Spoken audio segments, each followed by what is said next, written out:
Orang ODK mah singkatannya orang dalam kewaspadaan. Yang pertama orang yang datang dari zona merah, Ya. Terus tidak menampakkan keluhan. Oh, itu ODK-nya. ODK nggak sakit lah, dalam keadaan sehat. Ya. Di nama nggak ada demam, nggak ada batuk, pilek, sesek, nggak ada. Itu ODK sebutan.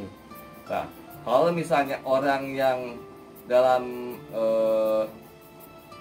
zona merah masuk ke daerah dalam keadaan sakit atau mempunyai riwayat sakit 14 hari sebelumnya sebelum datang ke sini, jika punya riwayat demam, Ya. atau sekarang lagi demam, batuk, pilek, terutama sesak napas, itu masuknya ODP. ODP-nya. Nah, jalurnya yang seperti yang tadi ada. Yang pertama, kalau ODP itu jalurnya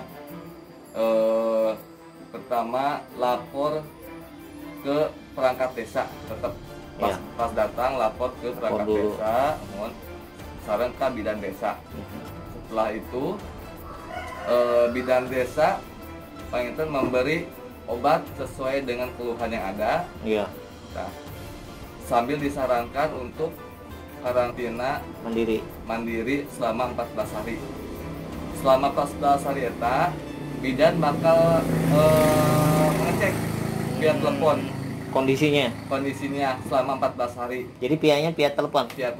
Soalnya kalau misalnya via datang satu orang per satu orang bakal ribet. Iya, betul. Bakal waktu. Selama 14 hari itu apakah ada perkembangan ke arah yang membaik atau semakin memburuk? Kalau semakin memburuk mungkin dirujuk ke puskesmas. Ya. Nanti di puskesmas diambil tindakan, mungkin apakah orang itu perlu dirujuk kembali ke rumah sakit yang dituju sebagai pusat COVID atau tidak gitu. Betul sih. Berarti kalau yang itu mah ODP kan Pak?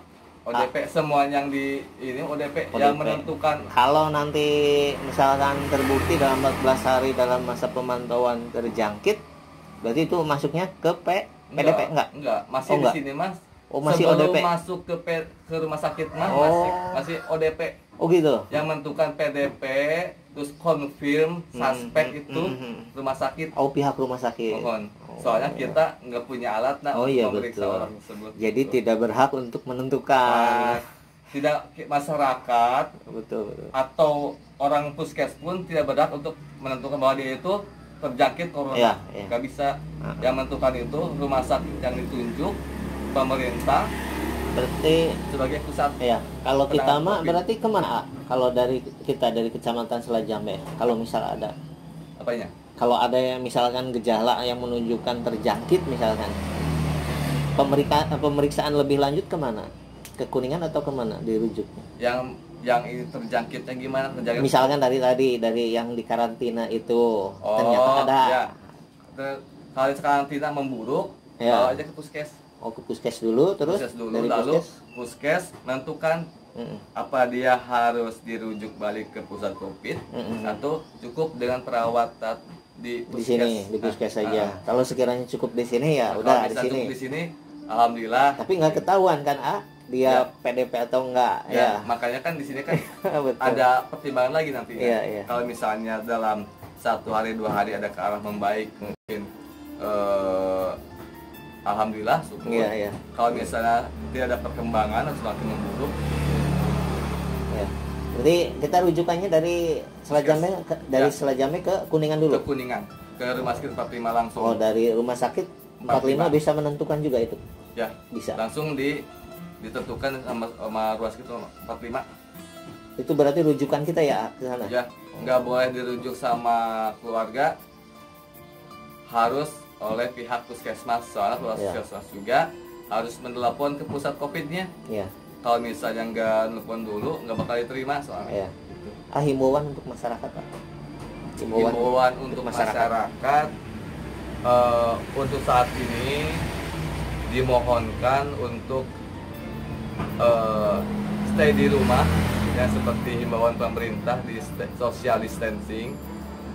Jangan terlalu sering keluar rumah kalau memang tidak terlalu penting, gitu. Itu aja. Terus banyak makan makanan yang bergizi, sehat. Terus sering cuci tangan setelah dari luar atau memegang benda-benda yang sekiranya kotor. Ya. Terima kasih.